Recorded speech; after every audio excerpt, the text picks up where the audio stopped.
ಹೊಸದಾಗಿ ಅವ್ರು ಮಾಡೋಕ್ಕೆ ಶುರು ಮಾಡಿದಾಗ ಇದರಲ್ಲಿ ಏನೋ ಮಾಡಿಸ್ತೀಯಾ ಅಂತ ಕೇಳಿದ್ದೆ ನಾನು. ಸೊ ಹಾಗಾಗಿ ಮಕ್ಕಳು ಅಷ್ಟು ಕ್ಯೂರಿಯಾಸಿಟಿಯಿಂದ ಮಾಡಿರೋ ತುಂಬ ಖುಷಿ ಅನ್ನಿಸ್ತು.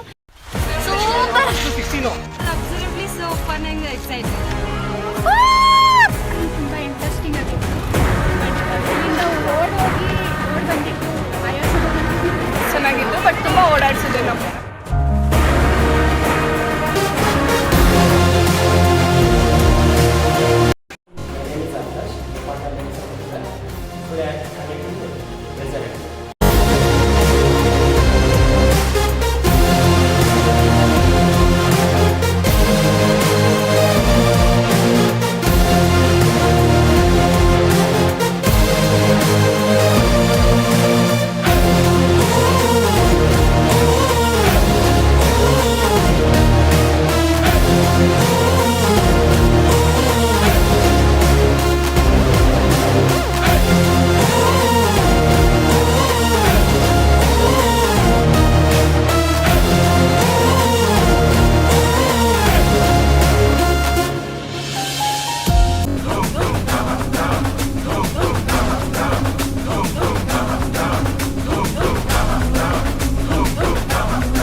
ಜೀವ ಒಂದೇನೇ ಹೃದಯ ಎರಡು ನಮ್ಮ ನಡುವೆ ಬರಲಿ ನೂರು ಜಗಳ ಮುನಿ.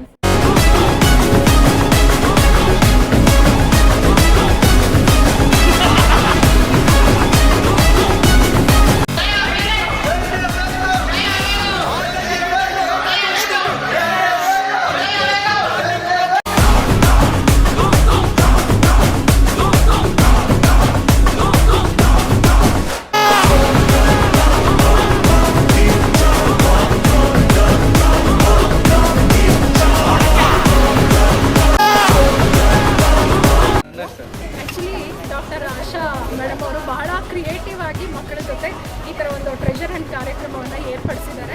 ಖುಷಿ ಆಯಿತು. ಆ್ಯಕ್ಚುಲಿ ನಾನು ಲ್ಯಾಂಗ್ವೇಜ್ ಟೀಚರು. ಲ್ಯಾಂಗ್ವೇಜಿಂದ ಈ ಥರದ್ದು ಒಂದು ಪ್ರೋಗ್ರಾಮನ್ನು ಮಾಡೋದಕ್ಕೂ ಮ್ಯಾಥಮೆಟಿಕ್ಸಿಂದ ಈ ಥರ ಪ್ರೋಗ್ರಾಮ್ ಮಾಡೋದಕ್ಕೂ ತುಂಬ ಡಿಫ್ರೆನ್ಸ್ ಇದೆ. ನಾನು ಹೊಸದಾಗಿ ಅವ್ರು ಮಾಡೋಕ್ಕೆ ಶುರು ಮಾಡಿದಾಗ ಇದರಲ್ಲಿ ಏನೋ ಮಾಡಿಸ್ತೀಯಾ ಅಂತ ಕೇಳಿದ್ದೆ ನಾನು. ಸೊ ಹಾಗಾಗಿ ಮಕ್ಕಳು ಅಷ್ಟು ಕ್ಯೂರಿಯಾಸಿಟಿಯಿಂದ ಮಾಡಿರೋ ತುಂಬ ಖುಷಿ ಅನ್ನಿಸ್ತು. ಬಟ್ ನನಗೆ ಗೊತ್ತಿಲ್ಲ ಯಾವ ಥರ ಕೊಡ್ತಾರೆ ಅನ್ನೋದು ಗೊತ್ತಿಲ್ಲ. ಬಟ್ ಬಹಳ ಕ್ಯೂರಿಯಾಸಿಟಿಯಿಂದ ಬಹಳ ಉತ್ಸಾಹದಿಂದ ಮಕ್ಕಳು ಪಾಲ್ಗೊಂಡಿದ್ದೀರಾ. ಖುಷಿ ಅನ್ನಿಸ್ತು. ಚೆನ್ನಾಗಿದೆ. ಫಸ್ಟ್ ಟೈಮ್ ನಾನು ಟ್ರೆಷರ್ ಹಂಟ್ನ ನೋಡಿದ್ದು ಇಷ್ಟು ಚೆನ್ನಾಗಿ ಬರುತ್ತೆ ಅಂತ ನಂಗೆ ಗೊತ್ತಿಲ್ಲ. Game was absolutely so fun and excited. Treasure Hunt ಮಾತ್ರ ಚೆನ್ನಾಗಿತ್ತು, ಬಟ್ ತುಂಬ ಓಡಾಡಿಸಿದೆ ನಮ್ಮನ್ನ. ಕ್ಲೂ ಕೇಳಿದ್ರು ಕೊಡಲಿಲ್ಲ. ಏನದು ನಮ್ಮ ಕೈಯಲ್ಲಿ ಪನಿಷ್ಮೆಂಟ್ ಮಾಡಿಸಿ ಕೂಡ ನಮ್ಗೆ ಕ್ಲೂ ಕೊಟ್ಟಿಲ್ಲ. ಅದು ತುಂಬ ಬೇಜಾರು.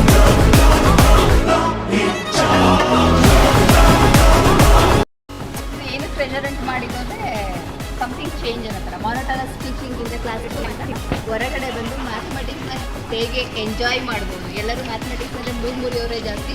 ಅದರಲ್ಲೂ ಮ್ಯಾಥಮೆಟಿಕ್ಸಲ್ಲೇ ಹೇಗೆ ಎಂಜಾಯ್ ಮಾಡ್ಬೋದು. ನಮ್ಮ ಮಕ್ಕಳನ್ನ ಎಷ್ಟು ನಾವು ಕ್ರಿಯೇಟಿವ್ ಆಗಿ ಅವ್ರಿಗೆ ಎಂಕರೇಜ್